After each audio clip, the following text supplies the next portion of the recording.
A ver si os sabéis esta.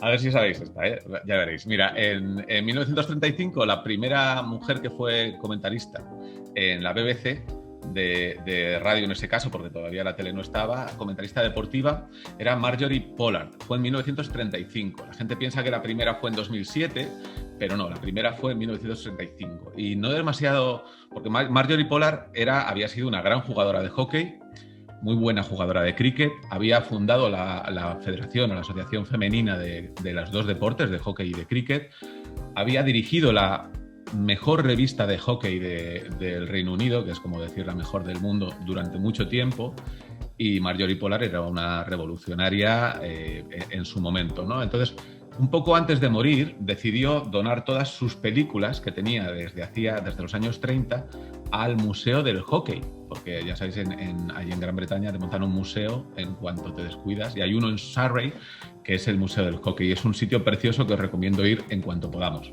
cuando podáis. Ya no sé si con el Brexit habrá que pedir algún permiso más, no tengo ni idea, pero el caso es que es un museo impresionante, el Museo del Hockey, que hay que ir a visitar. Entonces allí mandó una serie de películas. Entre todas las películas se suponía eran todas películas de hockey, de partidos de hockey entre pues Croydon contra Preston y cosas de estas, ¿no? Sobre todo de hockey femenino, aunque también había mucho hockey masculino.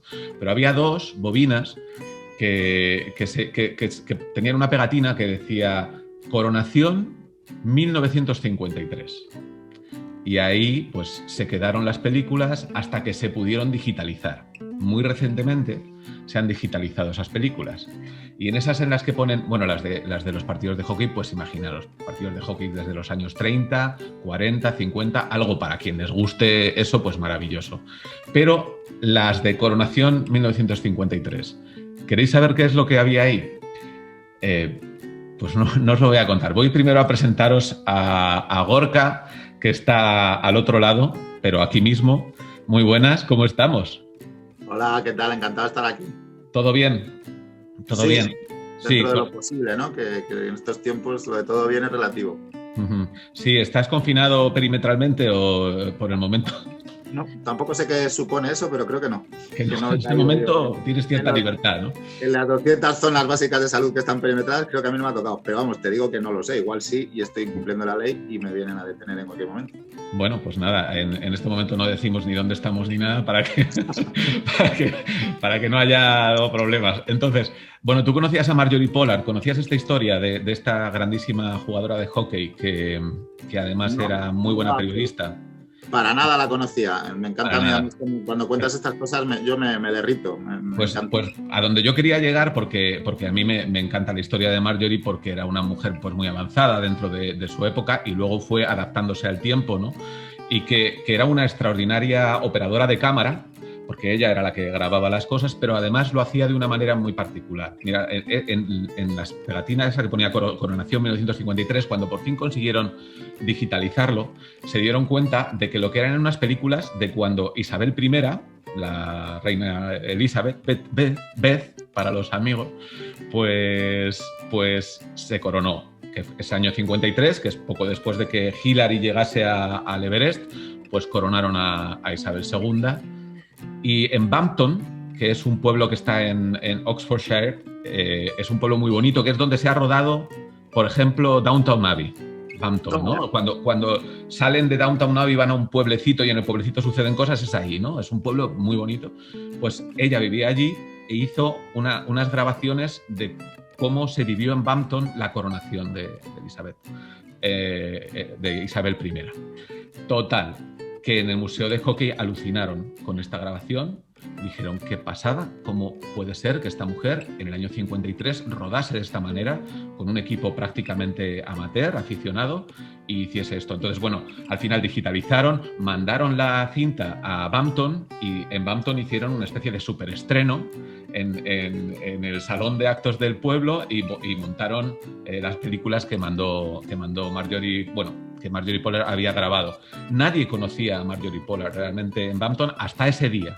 Lástima que ya estaba muerta en ese momento. Pero bueno, en Bampton adoran a Marjorie Pollard y de aquella película mucha gente se reconoció cuando era niño, ¿no? Tal. Otra gente reconoció a sus padres, a sus abuelas, y fue pues un grandísimo evento dentro de Bantam. Esto lo digo porque era una mujer capaz de expresarse o de buscar una expresión puramente visual, es decir, de utilizar a través del cine una manera de contar una historia. Y ahí es donde queríamos llegar, porque Gorka es un extraordinario guionista, un investigador de los guiones, sabe muy bien cómo generar un guión para que luego surja una gran película, pero también tiene muy claro que lo que hay que hacer es intentar expresarse de una forma, si no puramente visual, casi puramente visual, ¿no? Ahí es donde está lo complejo.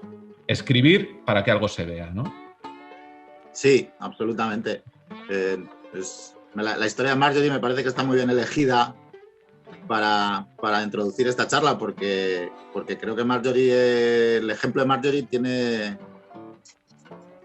las dos condiciones innecesarias e imprescindibles para ser guionista, que es primero esa curiosidad, ¿no?, que tenía Marjorie, que le llevaba a grabar y a grabar partiendo de su propia pasión del hockey, a grabar otras cosas, ¿no? Y a interesarse por sus vecinos. Y esa es la segunda parte que creo que tiene que tener todo guionista, que es la humildad. Es decir, Marjorie no se grabó a sí misma haciendo comentarios sobre la coronación de la reina, sino que se dispuso a ver cómo esa coronación había afectado a sus contemporáneos, a sus vecinos, a sus allegados, ¿no? Entonces, creo que esas dos condiciones, que son la curiosidad y la humildad, deberían ser el faro y creo que son las condiciones sine qua non de cualquier persona que quiera dedicarse a escribir películas. Uh-huh. Y luego, respecto a lo que dices de lo visual, efectivamente, nosotros no somos literatos.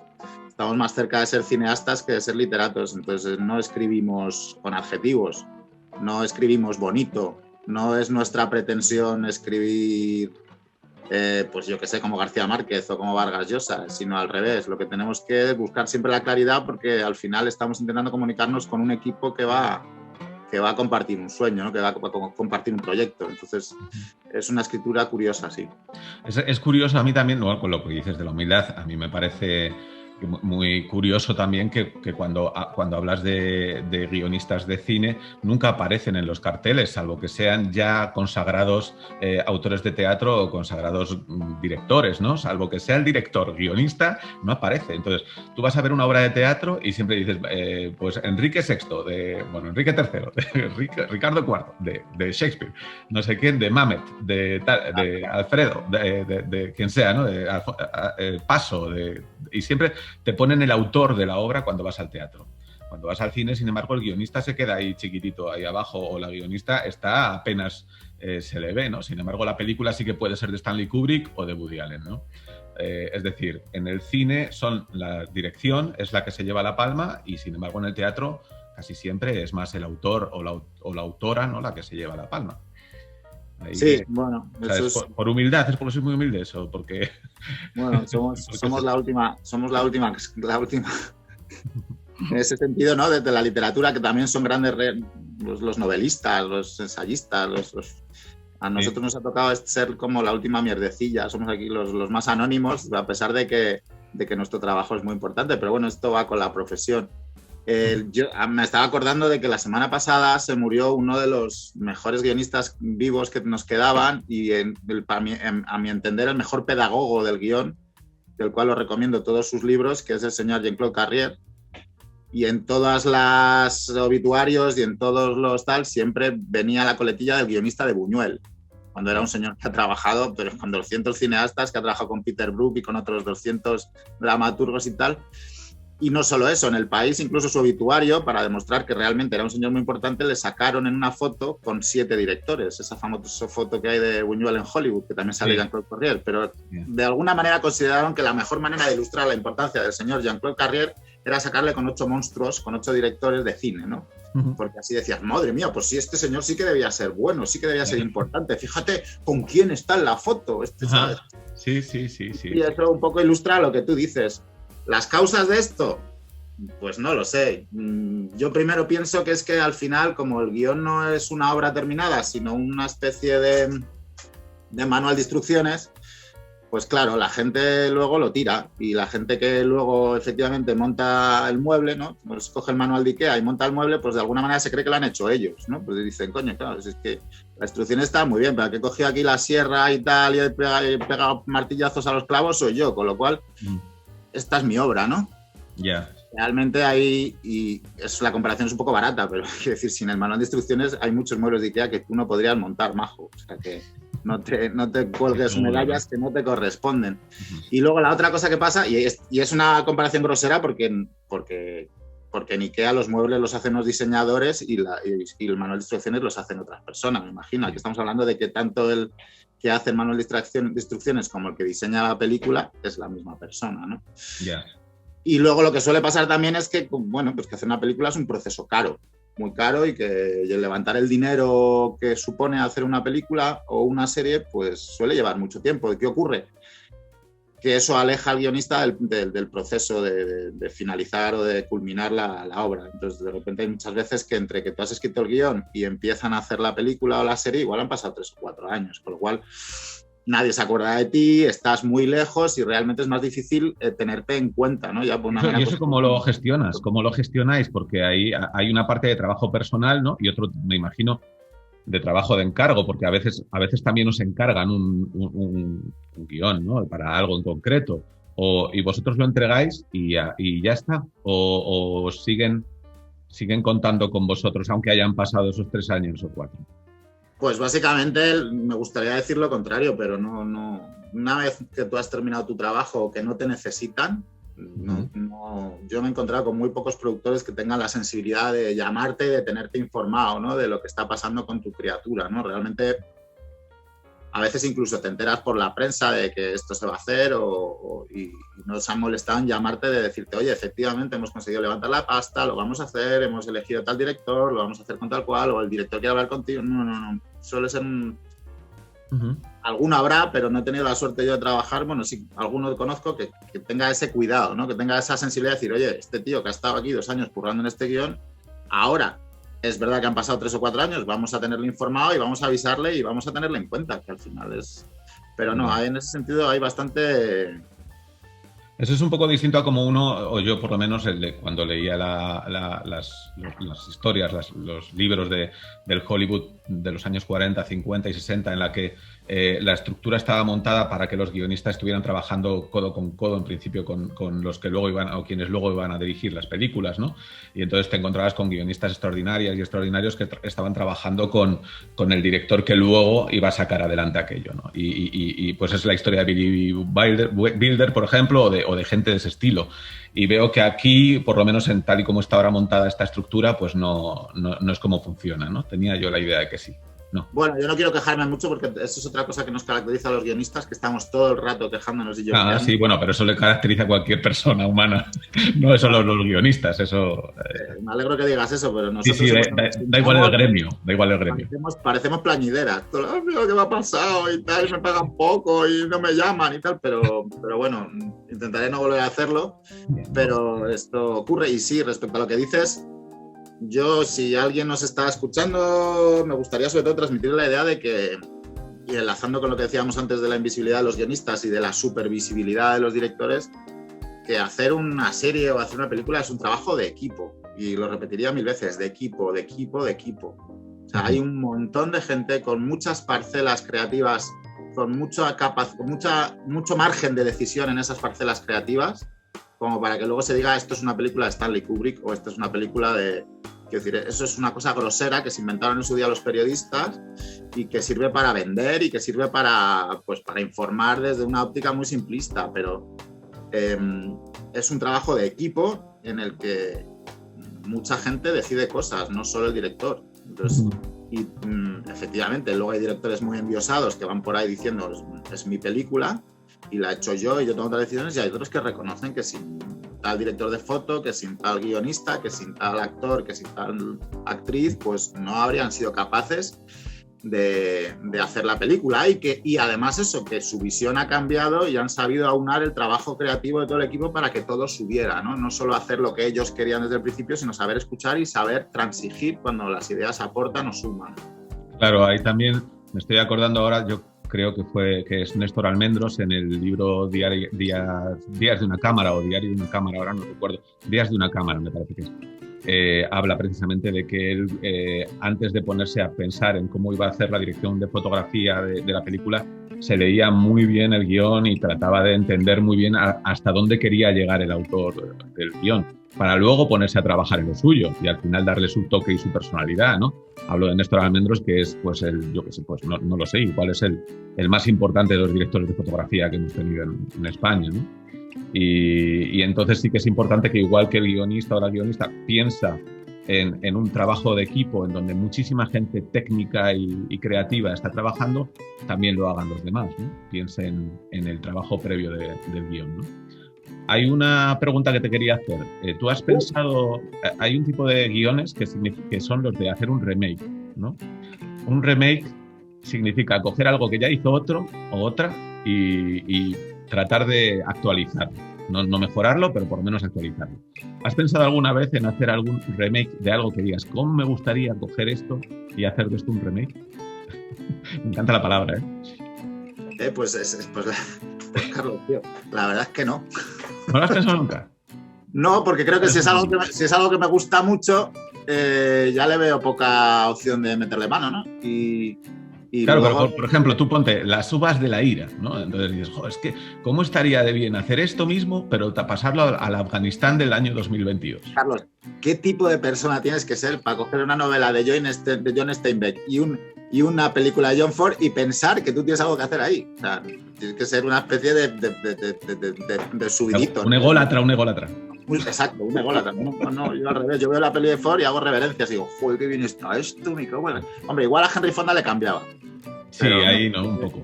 Tengo un poco de paquete a Henry Fonda, pero por lo demás no se me ocurre. Y en otro sentido también tengo muchas cosas. No, pero me refiero a lo otro, a haber visto una película y haber dicho, uy, ha estado a punto, pero qué bueno sería si terminase de esta otra manera, o sí, si lo pasáramos a nuestra época, ¿no? O al revés, o la lleváramos al siglo XVI, ¿no?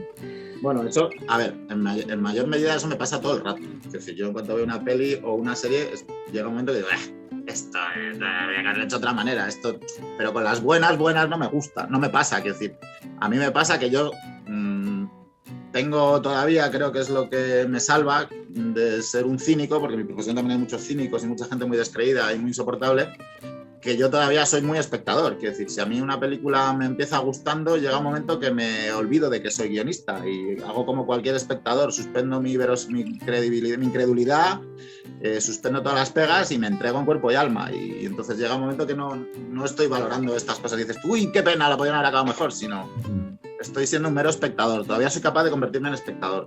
Qué bueno, eso es buenísimo. Eso es lo mejor que te puede pasar en la vida, ¿no? Que dure, toquemos madera. Sí. Y en ese sentido no, pero sí me pasa, es verdad, que veo muchas películas y series y me descuelgo porque no me gustan las decisiones que han tomado, ¿no? Lo que pasa es que es verdad, y entonces no llego a ser espectador, no termino de ser espectador y me descuelgo antes. Y bueno, pero yo tenía un profesor que es el señor Manolo Maggi, que es el que más me ha enseñado a mí, que siempre decía que se aprende de las películas malas, no de las buenas. De una peli buena es casi parece magia, ¿no? Tiene una levedad y una manera de funcionar que dices, ¿cómo habrán hecho esto? Es muy difícil de averiguar cómo han hecho eso. Sin embargo, una peli mala es lo que te hace darte cuenta de qué cosas no funcionan y por qué, ¿no? Y te induce en un proceso de pensamiento y de análisis. Entonces, sí, si hiciera un remake, posiblemente fuera de una peli mala, pero claro, de las pelis malas normalmente no me acuerdo. Claro. Las abandonas, ¿no? A la piscina, las tiras.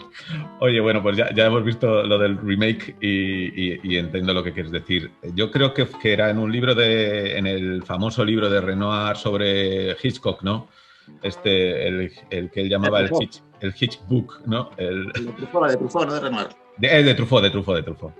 Y entonces que hablaba que un guión, por muy estrafalario que sea, tiene que tener un punto de verdad, de verosimilitud, de que puede ser, tiene que ser verosímil lo que esté pasando ahí, ¿no? Y incluso que una pareja se suba por el monte Richmond y empiece a escalar por allí, o que un tipo se suba a la Estatua de la Libertad y llegue hasta la antorcha, ¿no? Escalando. hasta eso tiene que ser creíble, porque si no te sales de la película, ¿no? Pero eso como casa con crear ficción. O sea, al final la ficción no tiene que ser verosímil. Bueno, eso es una cosa que es difícil de explicar o difícil de contar o difícil de aprender y aprender. Es porque todos tenemos un nivel de verosimilitud propio individual que depende de las cosas que te han pasado, ¿no? Y de la vida que llevas y la experiencia que tienes. Hay gente que las habrá pasado canutas y está convencida de que va a salir a la calle y se le va a caer una teja en la cabeza. Hay gente que no le ha pasado nada en la vida y que le va a parecer altamente improbable que se le caiga una teja en la cabeza. Entonces todos tenemos ese propio nivel de verosimilitud que es personal e intransferible y que es difícil compartir. Sin embargo, claro, luego nos enfrentamos todos a la misma película, ¿no? Entonces, yo he tenido muchas discusiones con compañeros guionistas trabajando en equipo porque efectivamente hay muchas veces que se plantan y te dicen, no, Gorka, eso no puede ser, es que no es verosímil, no es creíble. Y claro, ahí es muy difícil de trabajar desde eso, ¿no? Pero porque tú estás dentro de un código que aparte del tuyo personal también adaptas un código concreto, ¿no? Porque si tú te vas a meter a hacer una película de fantasía como como puede ser Tadeo Jones o puede ser la de los Loonies más reciente, ¿no? Al final tú estás en un código que no es el código de la naturalidad. O sea, a ti te puede aparecer una bruja volando en una escoba y eso tiene que ser creíble, ¿no? O sea, ¿por qué no va a suceder eso? Yo creo que la gente cuando entra en un cine o cuando inicia una serie, yo creo que el pacto que hace contigo no es exactamente quiero creer, ¿no? Sino lo que el pacto creo que exactamente se podría definir mejor en quiero divertirme. Entonces, yo creo que hay que ser humilde en ese sentido e intentar olvidar ese baremo personal intransferible de verosimilitud que tenemos todos respecto a las cosas que pueden pasar en el mundo y decir, bueno, yo creo que esto es divertido. Entonces, aunque a mí me cueste de creer o me cueste creerlo, yo creo que como es divertido, la gente va a ser capaz de comprarlo y creerlo también, porque divierte, porque te hace pasar el rato, porque te despierta la curiosidad. Yo siempre pongo el ejemplo de Con faldas y a lo loco. Es decir, Con faldas y a lo loco, yo creo que ya desde el guión, pues eso, yo pensaría, pero a ver, son dos señores que se visten de mujeres y se meten en un tren con una banda de mujeres y se venden las literas con las mujeres y de verdad nadie se da cuenta de que son hombres. Y luego encima ves a Jack Lemmon y a Tony Curtis, sobre todo a Jack Lemmon, y dices, pero a ver un momento, pues es que es Jack Lemmon con falda, pero es que no lo está viendo nadie. Pero claro, ¿por qué nadie hace esa reflexión en voz alta? Pues porque te estás deshuevando, porque la peli es un puto tiro, porque no paras de reírte, porque cada vez que Jack Lemmon hace una mueca, le amas. Entonces al final ahí el pacto no es creer o no creer, es si me estoy divirtiendo, no me voy a preocupar si las cosas son verosímiles, si pueden pasar en el mundo real o no, o si me pueden pasar a mí. Pero si empiezo a aburrirme, efectivamente, igual ese tipo de cuestiones empiezan a entrar y me voy de la peli y se joda. Claro. Bueno, ahí entonces has dado una entrada a otra idea que yo quería traer hoy aquí. O sea, hay un equilibrio entre lo comercial y lo artístico, por ejemplo, en Con faldas y a lo loco o en casi cualquier comedia de Lubitsch o de Bilder, que tiene que ver con que ellos tienen un punto artístico, una capacidad de traer mundos creativos internos suyos, de sus cosas, y sin embargo son capaces de abrirlo a lo comercial. Es decir, Con faldas y a lo loco sin Marilyn, que puede ser como el reclamo comercial, o sin Jack Lemmon, no sería la misma película y el guión sería el mismo. Pero ha buscado ese punto de comercialidad o de abrirlo al mundo para sacar eso. También es muy importante dentro del pensamiento de un guión. O cuando lo haces no piensas en quién va a interpretar esto o cómo me gustaría que se hiciera. Bueno, todo el rato piensas en ello, ¿no? Yo creo que los directores igual se pueden permitir, pero otro tipo de relación, pero yo creo que los guionistas, primero porque no nos dirigimos al público, pero antes de dirigirnos a todo el público, nos dirigimos al equipo que va a rodar ese guión también. Entonces, piensas todo el rato en ellos, ¿no? Y al final la relación guionista-espectador está presente en todo tu trabajo todo el rato. Y tienes que plantearte qué tipo de espectador a qué tipo de espectador te estás dirigiendo, y no me refiero a que sea pues eso, la famosa señora de Cuenca que tanto se usa, o que sea el mercado oriental y es un coreano en su casa, o es el público americano que son como tengan, como sea, no asaltan el Capitolio, sino que tienes que pensar que es alguien que va a entender tus propuestas. Entonces ahí es otra pelea que tenemos todo el rato los guionistas, porque nos encontramos con muchos productores que nos dicen, no se entiende. Y yo siempre pienso, es que el espectador es más listo que tú. Sí, él sí lo va a entender, que no lo entiendes eres tú, pero claro, que no lo entiendas tú no quiere decir que luego la propuesta no se entienda. Incluso todavía más, que decir, es que esto es un guión.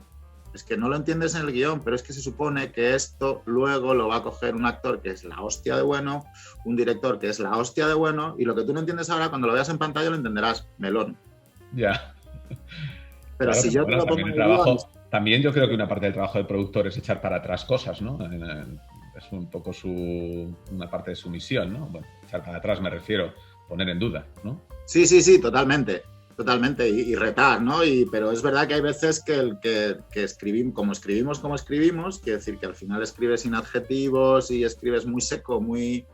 Hay propuestas que son difíciles de entender, ¿no? Y luego es que es verdad que para que el espectador no se descuelgue, retomando con lo que decíamos antes de la verosimilitud y con falda a lo loco, el espectador tiene que ser activo, tiene que estar activo. Entonces le tienes que estar retando todo el rato. Entonces tiene que haber cosas pero retando no en el sentido del cine de autor europeo pedante, de no, es que le voy a hablar del ser, de la existencia, de la futilidad del mal y de... No, retando en el sentido de que haga la película contigo, le estás retando con elipsis, le estás dejando zonas en blanco que tiene que cubrir él, que tiene que unir él, ¿no? Le estás retando con conflictos y con conflictos humanos y con dramas y con situaciones que requieren que él tenga una empatía y que tenga una capacidad de comprensión, ¿no? Entonces, en ese sentido es al que me refiero. Por supuesto que tiene que yo no pretendo hacer nada críptico, lo que sí que pretendo es hacer algo inteligente, que sea algo retador, algo que...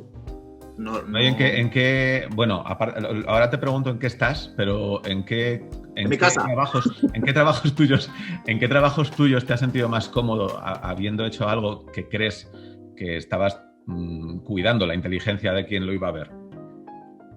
Bueno, Carlos, todos los proyectos que he hecho han sido por encargo. No he conseguido por ahora hacer nada que nazca de mí. Entonces, todo lo que he hecho, tengo 3 películas, 3 largos estrenados en cine y un montón de series, todo ha sido ideas de otros, ninguna idea ha sido mía. Eso también creo que después de 20 años trabajando en esta profesión también te da un poco una idea de cómo es, ¿no?, el mundo del guionista. Y qué películas o qué historias me he sentido más... En todas, la verdad es que tengo la suerte de que las 3 películas, en general, estoy muy orgulloso de ellas y creo que las propuestas han estado muy bien entendidas siempre y he trabajado con gente muy inteligente. En el mundo de la televisión, cuando he hecho series que lleva otro ritmo y otra velocidad y efectivamente no hay tanta atención sobre el guión porque es un proceso industrial que va mucho más rápido, ahí sí que ha habido veces que he dicho, no, es que esta secuencia la han rodado al revés de como yo la había escrito y no han entendido nada y es un desastre. Pero es un desastre para ti porque tú la veías de otra forma, ¿no? Pero a lo mejor resulta que no. Un desastre para mí. Hay veces que no, pero hay veces que dices, esto no lo han rodado como yo lo había pensado, pero qué pasada, está mucho mejor. Claro. Y esto es la magia, ¿no?, de la larva a la mariposa. Pero en este caso había veces que es que no funciona con el resto, es absurda, soy muy malo. Oye, una cosa que me llama la atención de estas... Que, por cierto, ya llevamos mucho rato charlando, o sea, que vamos a tener que ir cerrando. Se nos va. Bueno, hay una cosa que me llama la atención. Cuando trabajas en series, se hacen como equipos, ¿no?, de guionistas. Y esos equipos funcionan o todos a la vez o por separado. Es decir, que de pronto una trama la lleva otra trama la... ¿Cómo funciona eso? ¿O depende también de cómo se monte la serie? ¿También depende de la estructura o hay una manera concreta de hacerlo? No hay una manera, hay diferentes maneras de gestionar equipos y es muy complicado realmente, la verdad. Eso es una cosa a la que yo no me he tenido que enfrentar. Y no sabría decirte. Bueno, es verdad que hay un momento que necesitas mucho músculo de imaginación, que suele ser al principio para inventar todo, y ahí se suele igual agrupar a los guionistas por tramas y decir, mira, pues vosotros os encargáis de si, sobre todo si es una serie así diseñada muy, en plan, aquí queremos una trama de acción, aquí una trama romántica y aquí una trama un poco, pues yo qué sé, costumbrista o culebronera, pues sí, se suele centrar a cada equipo que se encargue de una... Pero luego al final los guiones, casi todos los trabajos que he tenido yo en series se escriben los capítulos por equipos y cada capítulo escribe un equipo. Entonces lo que sí que es verdad que te juntas porque es verdad que todo está conectado. Cada capítulo sigue al anterior y luego viene otro detrás. Entonces necesitas saber lo que hacen el resto de los equipos. Entonces sí que te juntas ahí, pero luego trabajas tú en tu propio capítulo. Y en tu propio capítulo me gustaría decirte que también te separas por tramas, pero no, ahí depende. A veces haces, mira, tú de aquí tú te haces el principio, tú te haces el final. Es difícil, depende. Cada guionista también tiene unas habilidades, tiene unos fuertes y unos débiles. Entonces, conócete a ti mismo y ver en qué te sientes más a gusto y en qué trabajas mejor. Qué bueno, qué interesante, me parece interesantísimo. Y bueno, tenía también pensado preguntarte si crees que hay alguna vez que cuando ves un guión ya está asegurada que la película es buena. O sea, que dices, este guión es imposible cagarla. O eso no existe. Bueno, ojalá. Yo creo que es de las pocas garantías que hay, sobre todo porque al final ya es una propuesta estructurada para captar la atención del espectador y si encima tiene un tema original que no se ha explotado mucho y está bien articulado los conflictos humanos, yo sí suelo pensar que eso acierta seguro, pero al final la vida te da sorpresas y no es difícil de asegurar algo. En el cine ya sabes que la frase famosa, la que se usa siempre, es que nadie sabe nada, ¿no? Que es una frase que acuñó William Goldman, el guionista de La Princesa Prometida, y que describe un poco también lo que es este negocio. Nadie sabe nada y las cosas más que parece que van más destinadas a triunfar se estrellan y las cosas más imprevisibles destinadas al fracaso triunfan. Es complicado. Y por eso mismo es muy necesario el ejercicio de humildad, que efectivamente los guionistas lo llevamos casi de serie porque es lo que nos ha tocado por el momento del proceso creativo en el que estamos, pero por ahí ves algunos productores o algunos directores que hace tiempo que han olvidado esa humildad y que van dando lecciones y que pienso que algún día se estrellarán, porque insisto, nadie sabe nada. Nadie sabe nada. Bueno, es verdad, ¿eh? Bueno, en la Asociación de Guionistas de Estados Unidos, que tienen su propio gremio, ¿no? Y montado desde hace mucho tiempo, hicieron hace muy poquito una lista de los 100, me parece que fueron 100, yo creo que 100 es una buena cifra, de los 100 mejores guiones, ¿no? De la historia. Evidentemente ya con la ventaja de que ya sabemos el resultado, es decir, ya el guión hecho película, claro, no un guión que no se haya hecho. Entonces, la verdad es que no se puede valorar un guión ya una vez hecho película. Ya no solo estás valorando el guión, ¿no? Y entonces, dentro de esos 100 estaban las películas. Entre ellas estaba La Princesa Prometida. ¿Y estás yéndote a la cocina? No, que es que ha puesto música a los vecinos y no oigo nada. Entonces no sé si está colándose por... He ido a cerrar la ventana, ya estoy contigo. Vale, fenomenal. Y entonces entre esos 100 estaban pues grandísimas películas, ¿no? Y entre las 10 primeras, que a mí me llamó mucho la atención, estaban los 2 primeros padrinos. O sea, Mario Puzo y Coppola. ¿No?